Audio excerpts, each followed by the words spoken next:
রোহিঙ্গাদের ফেরাতে আঞ্চলিক ও বৈশ্বিক শক্তিগুলোর জোরালো ভূমিকা চায় যুক্তরাষ্ট্র। জঙ্গিবাদের বিরুদ্ধে জিরো টলারেন্স। তৃণমূলের সেবা করতে নবীন কর্মকর্তাদের নির্দেশ প্রধানমন্ত্রীর। ধর্ষণ রোধে জনসচেতনতা সৃষ্টির তাগিদ। নূর রাশেদ অবাঞ্ছিত। ছাত্র অধিকার পরিষদের নতুন কমিটি। নির্যাতিতার পাশে থাকার প্রতিশ্রুতি উপাচার্যের। টাঙ্গাইলে মাদ্রাসা শিক্ষার্থীকে সংঘবদ্ধ ধর্ষণ মামলার রায়, 5 আসামির মৃত্যুদণ্ড। আচরণবিধি লঙ্ঘনের অভিযোগে এমপি নিক্সনের বিরুদ্ধে মামলা, দৃষ্টান্তমূলক শাস্তির দাবি।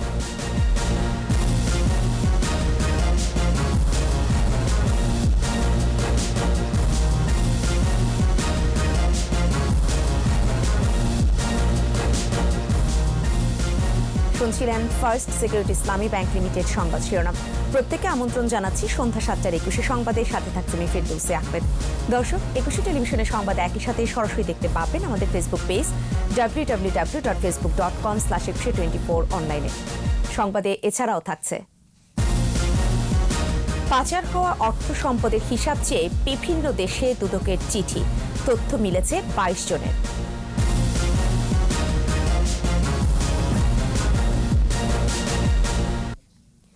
অর্থনৈতিক অগ্রগতি, ভূ রাজনৈতিক অবস্থান এবং সরকারের স্থিতিশীলতার কারণে যুক্তরাষ্ট্রের কাছে বাংলাদেশ গুরুত্বপূর্ণ বলে মন্তব্য করেছেন সফররত মার্কিন উপপররাষ্ট্রমন্ত্রী স্টিফেন বিগান।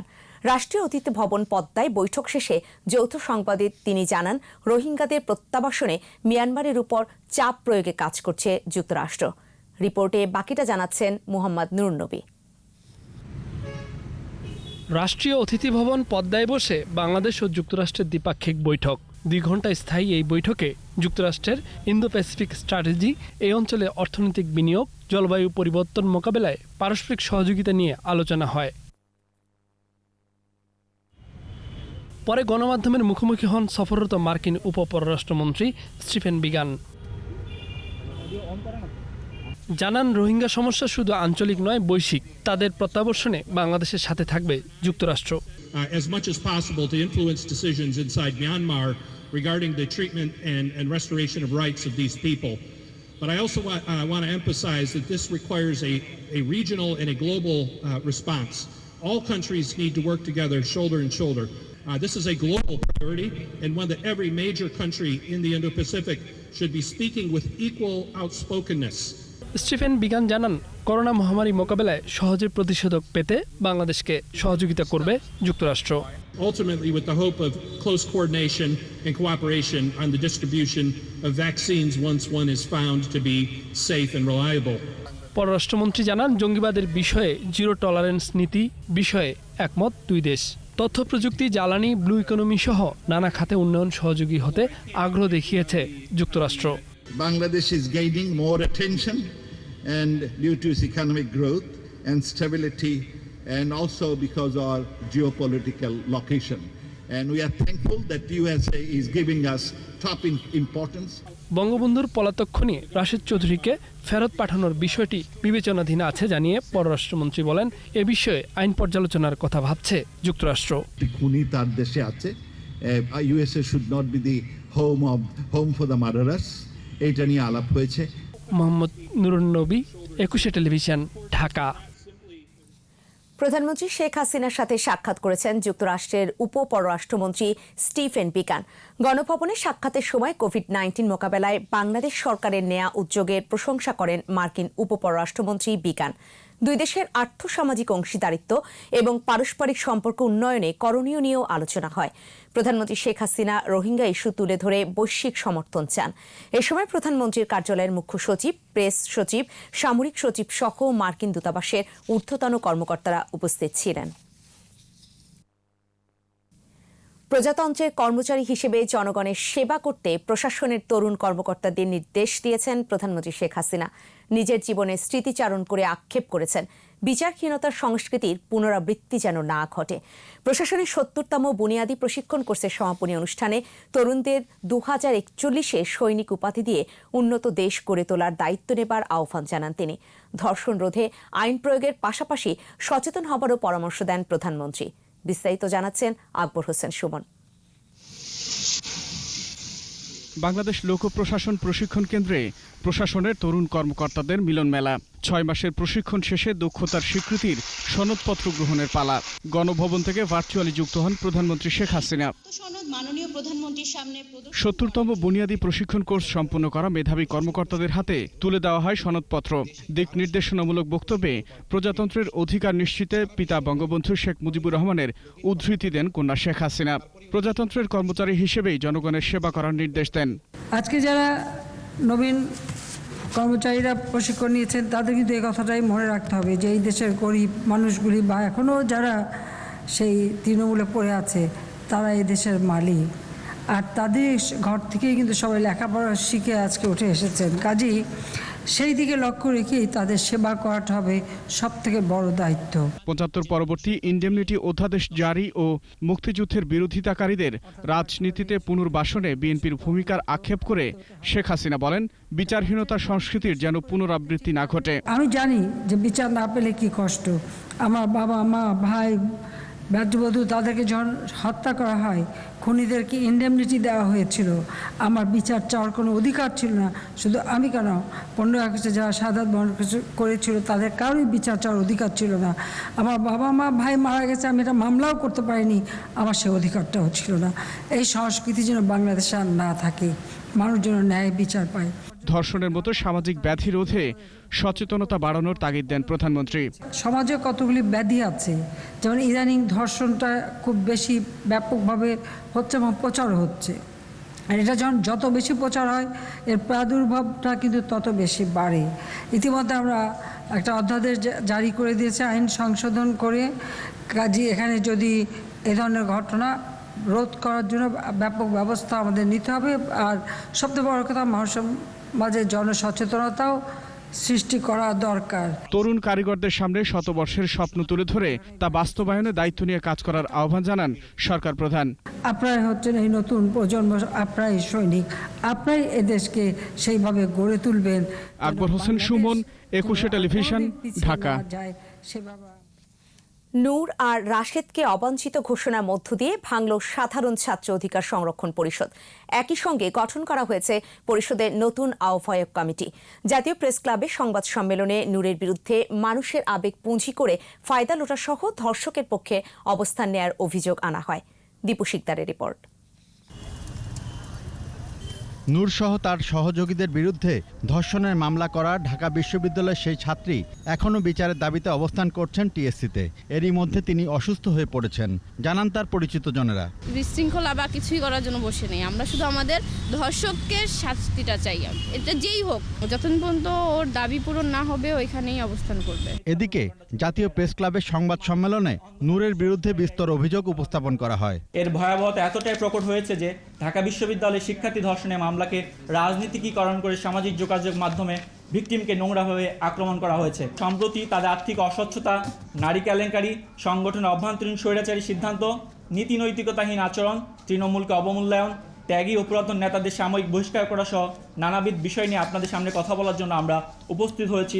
অভিযোগ আছে, নূর সিন্ডিকেটের অনৈতিক কোনো কাজে বাধা দিলে উল্টো তারা সামাজিক যোগাযোগ মাধ্যম, ফোন ও SMS-এ হুমকি দেয়, ছড়ায় প্রোপাগান্ডা। মানুষের আবেগ, ইমেজকে পুঁজি করে মানুষের ইমোশনকে নিয়ে যেরকম নোংরা রাজনীতির প্ল্যাটফর্ম গড়ে উঠতে চাচ্ছে, এক্ষেত্রে আমাদের ত্যাগী এবং পুরাতন লোকগুলো আমাদের এই সংগঠন থেকে বেরিয়ে যাচ্ছে। এখনও নূর সংগঠনের অনেক নেতাকর্মীকে দিনরাত মানসিক নির্যাতন করছে বলেও অভিযোগ জানানো হয়। সংগঠনের নেতাকর্মীদের এক প্রকার মানসিকভাবে অত্যাচার করে যাচ্ছে। দীপু শিকদার, 21 টেলিভিশন, ঢাকা। ধর্ষণের শিকার শিক্ষার্থীর পাশে থাকার প্রতিশ্রুতি দিয়েছেন ঢাকা বিশ্ববিদ্যালয়ের উপাচার্য অধ্যাপক মোহাম্মদ আখতারুজ্জামান। এদিকে মামলার 2 আসামি গ্রেফতার হলেও ডাকসুর সাবেক ভিপি নুরুল হক নূর সহ আসামিরা গ্রেফতার না হওয়ায় ক্ষোভ জানিয়েছেন ওই শিক্ষার্থী ও তার বন্ধুরা। বিস্তারিত জানাচ্ছেন দীপু সারওয়ার। ধর্ষক ও তার সহযোগীদের বিচারের দাবিতে রাজু ভাস্কর্যের সামনে বিশ্ববিদ্যালয় শিক্ষার্থীর টানা অবস্থান। কর্মসূচি শুরু হওয়ার পর থেকে বেশ কয়েকবার অসুস্থ হয়ে পড়লেও ঢাকা মেডিকেল কলেজ হাসপাতালে চিকিৎসা শেষে বারবারই ফিরে এসেছেন রাজু ভাস্কর্যে। তার বন্ধুরা জানালেন, রাজধানীর লালবাগ, কোতোয়ালি ও সাইবার ট্রাইব্যুনালে 3টি মামলা হয়েছে। আসামির সংখ্যা 6 জন। তবে 2 আসামি গ্রেপ্তার হলেও ডাকসুর সাবেক ভিপি নূর সহ অন্য 3 আসামি প্রকাশ্যেই ঘুরে বেড়াচ্ছে। আমরা তো শুধু চাই যে আমাদের ন্যায্য দাবিটা পূরণ হোক, ধর্ষকের শাস্তিটা চাই, এটা যেই হোক।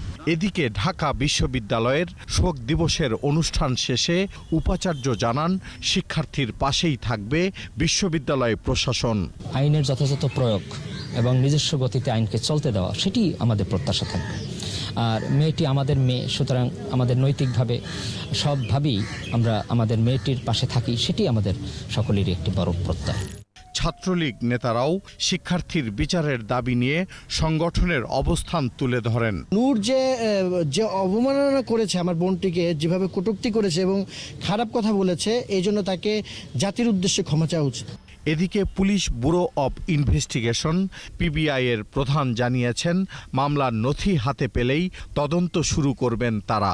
আমরা ঠিক করেছি যদি মামলাটি আসে তো আমরা একজন ঊর্ধ্বতন কর্মকর্তা দিয়ে, এবং সেই কর্মকর্তা অবশ্যই মহিলা হবে।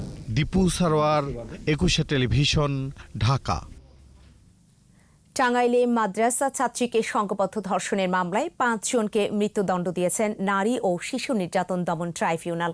রায় ঘোষণার সময় 2 জন আসামি উপস্থিত ছিল, বাকি 3 আসামি এখনও পলাতক। রায়ে সন্তোষ প্রকাশ করেছেন ভিকটিমের স্বজন ও এলাকাবাসী। আর এই রায়কে যুগান্তকারী বলেছেন রাষ্ট্রপক্ষের আইনজীবী। টাঙ্গাইল প্রতিনিধি কাজী রিপনের রিপোর্ট জানাচ্ছেন মাসুম আলিসা। টাঙ্গাইলে 2012 সালে মাদ্রাসা ছাত্রীকে সংঘবদ্ধ ধর্ষণ মামলার রায় ঘোষণার দিন ধার্য ছিল। 2 আসামির উপস্থিতিতে রায় ঘোষণা করেন নারী ও শিশু নির্যাতন দমন ট্রাইব্যুনালের বিচারক। 5 জনকে ফাঁসির দণ্ড দেয়া হয়। এই রায়ে সন্তোষ প্রকাশ করেছেন ভিকটিমের স্বজন ও এলাকাবাসী। এই আদেশ সে আমরা খুবই খুশি হয়েছি। উপযোগী একটা রায় হয়েছে। সরকার যে একটা উদ্যোগ নিয়েছে খুব ভালো হয়েছে, যে ভবিষ্যতে যতগুলো ধর্ষণ মামলা হবে ততগুলো রায় যেন ঠিক এইভাবেই যে প্রত্যেকটা আসামিকে যেন মৃত্যুদণ্ড দেওয়া হয়। রাষ্ট্রপক্ষের আইনজীবী বলেন, নারী ও শিশু নির্যাতন দমন আইনের 9-এর 3 ধারা এবং 30 ধারায় এই রায় দেয়া হয়েছে। নারী ও শিশু নির্যাতন দমন ট্রাইব্যুনালে বিজ্ঞ বিচারক 5 জন আসামিকে মৃত্যুদণ্ড এবং 1 লক্ষ টাকা করে জরিমানার আদেশ দিয়েছেন। রায়ের বিরুদ্ধে আপিল করার কথা জানিয়েছে আসামি পক্ষ। বিজ্ঞ আদালত যে রায় দিয়েছেন, মৃত্যুদণ্ডের আসামিকে স্টেট ডিফেন্স দেওয়ার সুযোগ দিতে হবে। পলাতক আছে 3 জন, কাজেই স্টেট ডিফেন্সের সুযোগ না দেওয়ায় আসামি পক্ষ ন্যায় বিচার থেকে বঞ্চিত হয়েছে।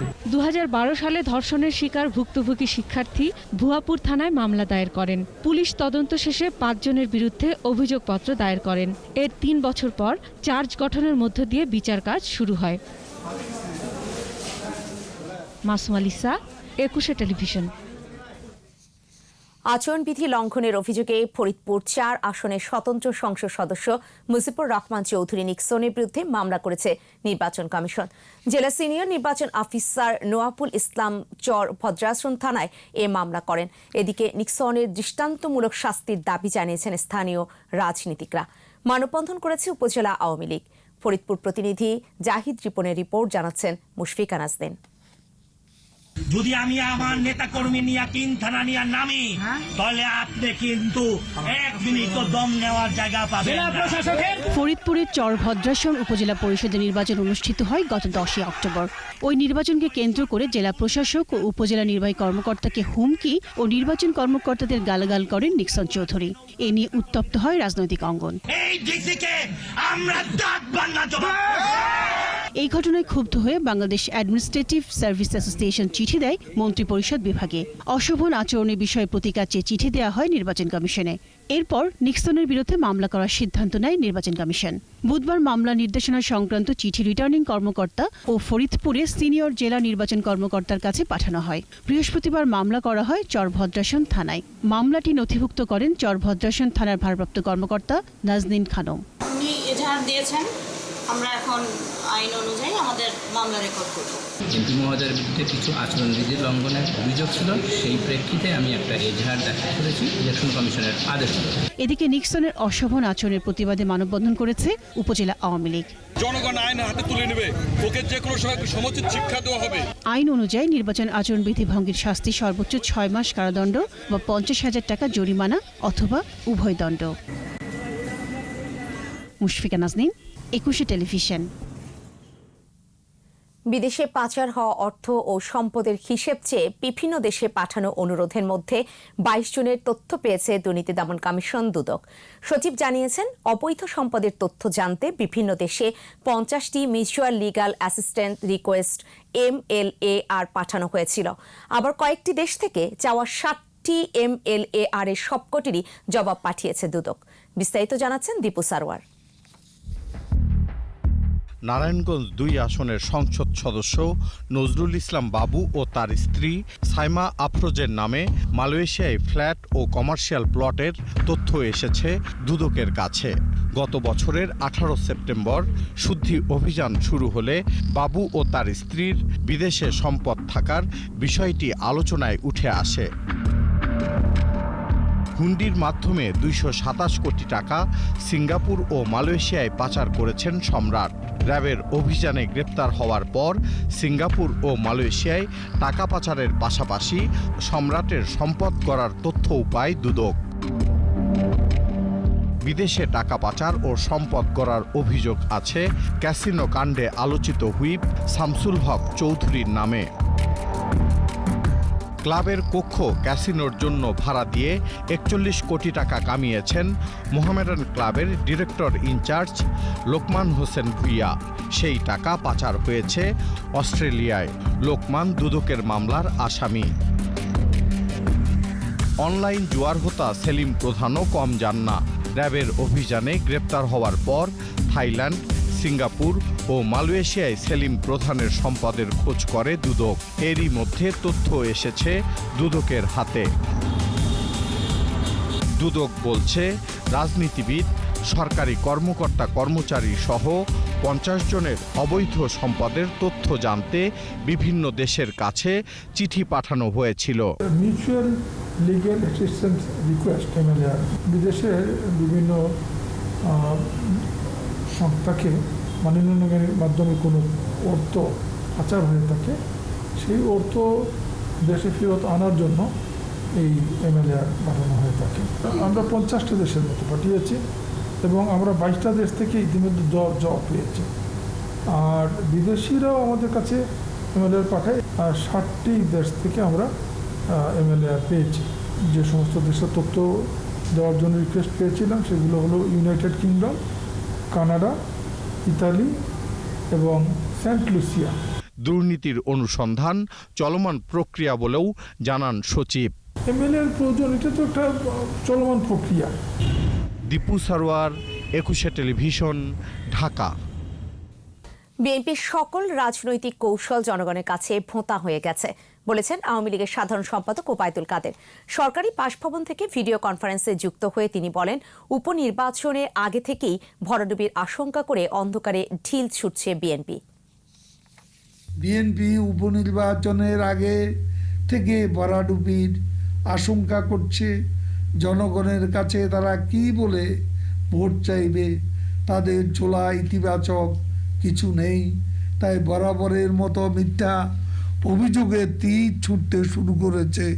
ভোটের আগে অভিযোগ, ভোটের দিন সরে দাঁড়ানো, পরে নির্বাচন কমিশনকে ব্যর্থ বলা বিএনপির পুরনো এ কৌশল এখন এটা ভোঁতা হয়ে গেছে। দেশ ও দেশের বাইরে সামাজিক যোগাযোগ মাধ্যমে আওয়ামী লীগকে নিয়ে ষড়যন্ত্র চলছে বলেছেন আওয়ামী লীগের দপ্তর সম্পাদক ব্যারিস্টার বিপ্লব বড়ুয়া। ধানমন্ডিতে আমরা কজন মুজিব সেনার কার্যালয়ের উদ্বোধনী অনুষ্ঠানে যোগ দেন তিনি। বলেন, অতীতের মতো গবেষণা, শিল্প সাহিত্য চর্চার মধ্য দিয়ে কাজ করতে হবে। যারা আওয়ামী লীগের বিরুদ্ধে ষড়যন্ত্র করছে তাদেরকে প্রতিহত করারও আহ্বান জানান তিনি। 33 বছর ধরে ঘাত প্রতিঘাতের মধ্য দিয়ে স্বাধীনতার সপক্ষে কাজ করে যাওয়ায় সংগঠনটির প্রশংসা করেন বিপ্লব বড়ুয়া।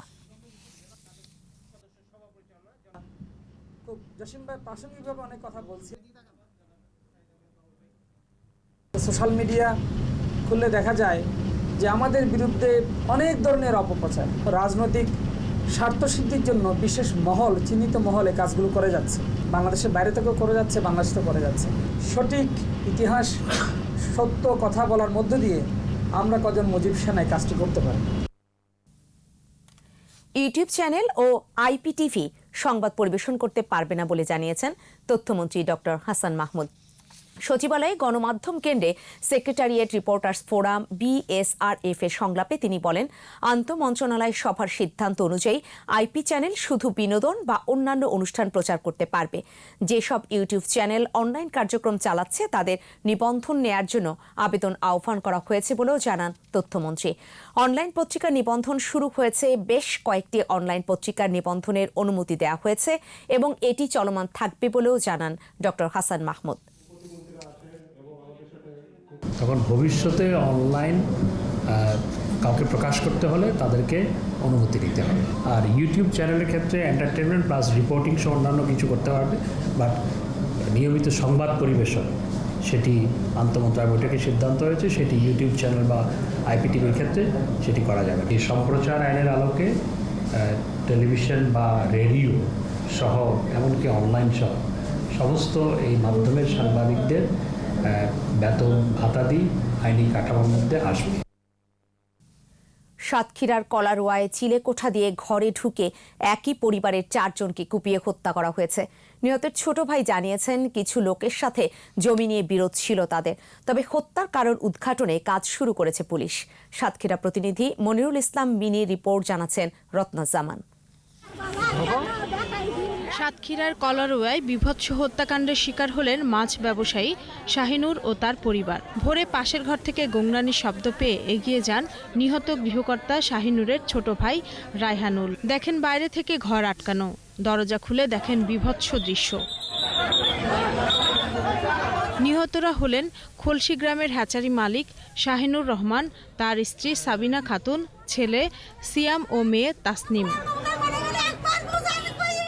বাড়িতে মা ও ছোট ভাইয়ের পরিবারে 4 জন সহ থাকতেন 6 জন। মা আত্মীয়ের বাড়িতে ছিলেন। কিছু লোকের সাথে জমি নিয়ে বিরোধ থাকলেও কারা এই ঘটনা ঘটাতে পারে তা নিশ্চিত করতে পারেনি ছোট ভাই রায়হানুল।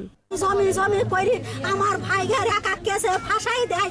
লাইট বই দেখা যাচ্ছে শুধু পা পড়ে রয়েছে, কোথায় পা পড়ে রয়েছে কিছুটাই। তখন হাওয়া করে গ্রামের লোক সবটাই নিয়ে হয়েছে, তখন বের করেছে আমাদের গ্রামের লোক সব দৌড়ে গিয়েছে। 5-6 মাসের বাচ্চাটা আছে, দুটো বাচ্চাটা মারেনি আর 4 জনের মেরে দিয়েছে। গৃহকর্তা শাহিনুরের পা বাঁধা ছিল এবং তাদের চিলেকোঠার দরজা খোলা ছিল। পুলিশের ধারণা চিলেকোঠা দিয়ে ঘরে ঢুকে এদের হত্যা করা হয়েছে। ঘটনাস্থল আছে সেটাকে সংরক্ষণ করছি এবং তথ্যপত্র সংগ্রহ করতেছি। বিষয়টি পরবর্তী তদন্ত সাপেক্ষে সবাইকে জানানো হবে। দ্রুত হত্যার রহস্য উদ্ঘাটন ও শাস্তির আওতায় আনার দাবি স্বজন ও এলাকাবাসীর। রত্না জামান, 21 টেলিভিশন। ঠাকুরগাঁওয়ের রানী সংকৈলের শিয়ালডাঙ্গিতে মা ও তার 2 সন্তানের মৃতদেহ থেকে উদ্ধার করা হয়েছে। ওই গ্রামের আকবর হোসেনের স্ত্রী আরিদা খাতুন, তার মেয়ে 4র্থ শ্রেণীর ছাত্রী আঁখি ও তার ছেলে আরাফাত এর লাশ বাড়ির পাশে পুকুরে ডুবে থাকতে দেখে প্রতিবেশীরা। পরে মৃতদেহ উদ্ধার করে পুলিশে খবর দেয়। পড়শিরা জানিয়েছেন, মৃতদের মুখে বিষের গন্ধ ছিল।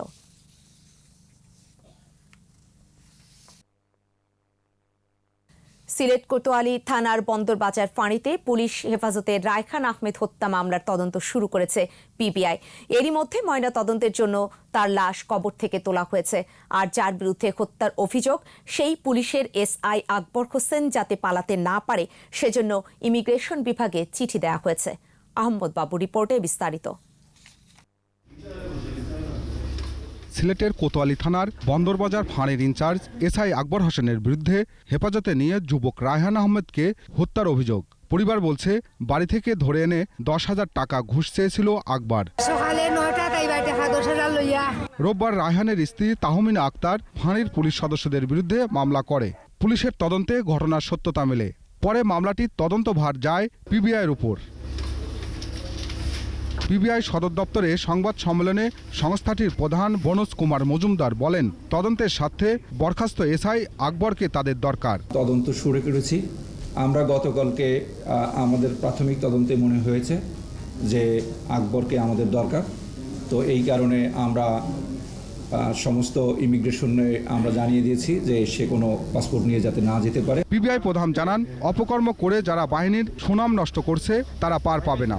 আমাদের মূল কাজটি হলো আকবরকে আমাদের ধরতে হবে। আমরা টিম রেডি করেছি, আমরা বিভিন্ন খোঁজ খবর নিচ্ছি। এদিকে রায়হান আহমেদের লাশ কবর থেকে তুলে ময়নাতদন্তের জন্য সিলেট ওসমানী মেডিকেল কলেজ হাসপাতালে নেওয়া হয়। ম্যাজিস্ট্রেটের উপস্থিতিতে লাশের সুরতাল হলো, এখন আমরা হসপিটালে পাঠিয়ে দিয়েছি, ওখানে মেডিকেল বোর্ডের মাধ্যমে এটা পোস্টমর্টম সম্পন্ন হবে।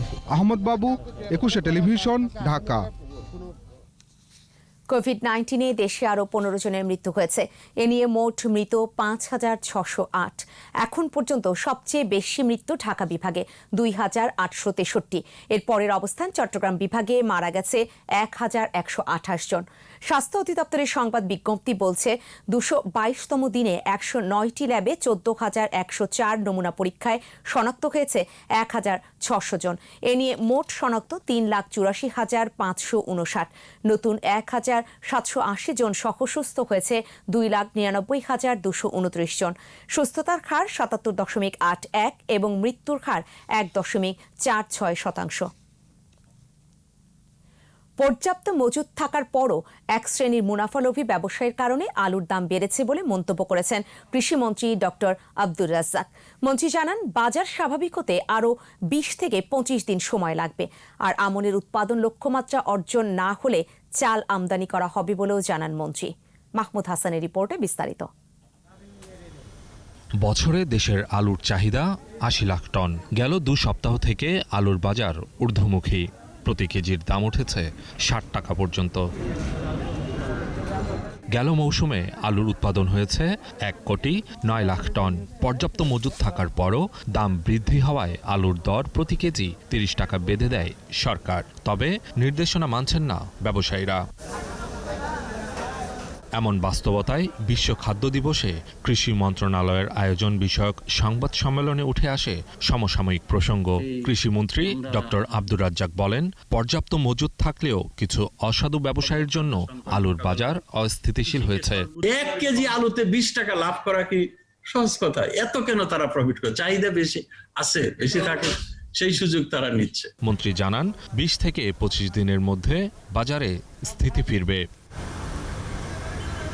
এবারের আমন ধানের উৎপাদনও কয়েক দফা বন্যার কারণে ক্ষতিগ্রস্ত হয়েছে বলে জানান মন্ত্রী। যদি আমন বেশি ক্ষতি হয়ে যায়, সেই ক্ষেত্রে হয়তো কিছু চাল আনাও লাগতে পারে। আগামী বোরো ধান আবাদে হাইব্রিড বীজ কৃষকদের বিনামূল্যে দেয়া হবে। পাশাপাশি আবাদে কৃষকদের ভর্তুকিও দেবে সরকার। আমরা ইতিমধ্যেই 100 কোটি টাকা চেয়েছি, যাতে করে বিনামূল্যে আমরা চাষিদেরকে হাইব্রিডের বীজ দিতে পারি। কোভিড পরবর্তী খাদ্য উৎপাদনে অত্যন্ত সজাগ থাকতে হবে বলেও জানান মন্ত্রী। মাহমুদ হাসান, 21 টেলিভিশন, ঢাকা। 4 মাসের ব্যবধানে বিমা খাতের শেয়ারের দাম বেড়ে দ্বিগুণ হয়েছে। সাধারণ বিমার ডজন খানেক কোম্পানির শেয়ারের দাম বেড়েছে 150 থেকে 250% পর্যন্ত। এমন পরিস্থিতিতে বিমা সহ কিছু শেয়ারে মার্জিন ঋণ বিতরণে সতর্ক অবস্থানে কিছু প্রতিষ্ঠান। বিশেষজ্ঞরা বলছেন, পুঁজি নিরাপত্তা ও স্থিতিশীল বাজার গঠনে প্রতিষ্ঠানগুলোর এমন উদ্যোগ ইতিবাচক। তবে বিএসইসি বলছে, ঋণ নিয়ন্ত্রণে হস্তক্ষেপ না করলেও গুজব ছড়াতে দেয়া হবে না। দেখুন মেহেদী হাসানের রিপোর্ট।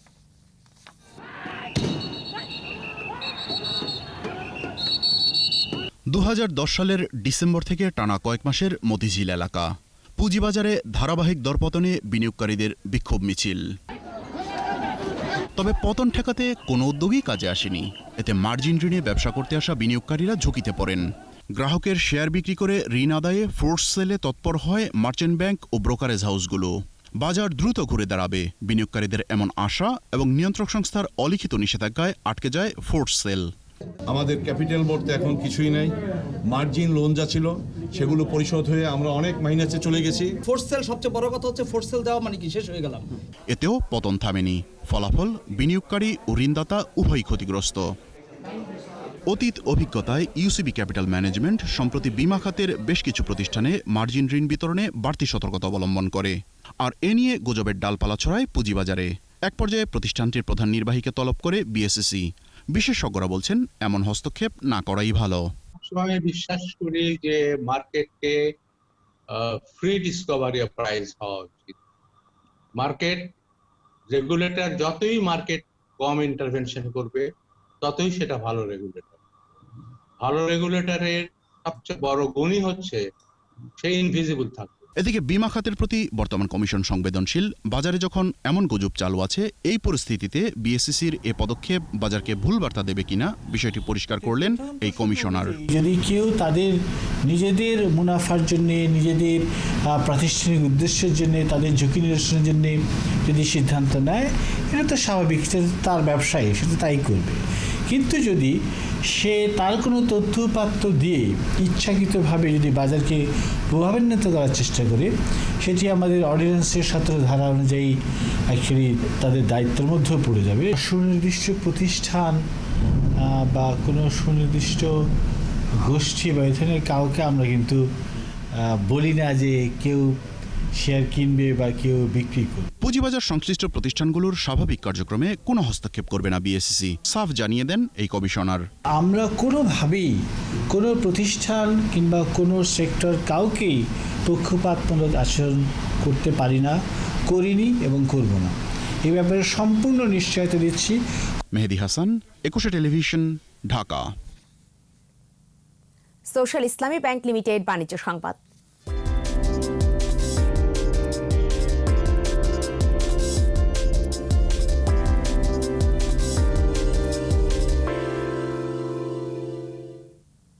পুঁজিবাজারে বিমা খাতের দাপট চলছে, তবে ডিএসসির 1000 কোটি টাকার লেনদেন নেমে এসেছে 500 কোটির ঘরে। বৃহস্পতিবার ডিএসসিতে লেনদেন হওয়া 357টি প্রতিষ্ঠানের মধ্যে দর বেড়েছে 179টির, কমেছে 110টির, আর অপরিবর্তিত ছিল 68টির দর। ডিএসসির প্রধান সূচক ডিএসইএক্স 33 পয়েন্ট বেড়ে উঠে আসে 4872 পয়েন্টে।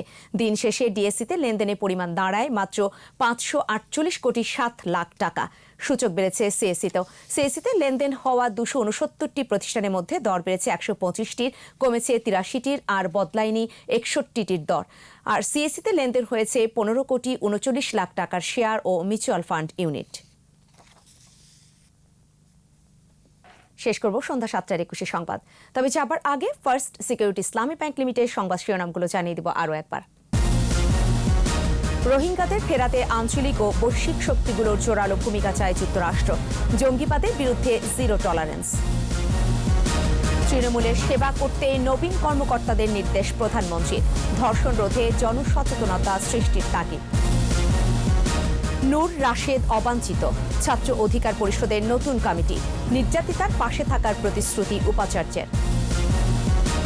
টাঙ্গাইলে মাদ্রাসা শিক্ষার্থীকে সংঘবদ্ধ ধর্ষণ মামলার রায়, 5 আসামির মৃত্যুদণ্ড। আচরণবিধি লঙ্ঘনের অভিযোগে এমপি নিক্সনের বিরুদ্ধে মামলা, দৃষ্টান্তমূলক শাস্তির দাবি।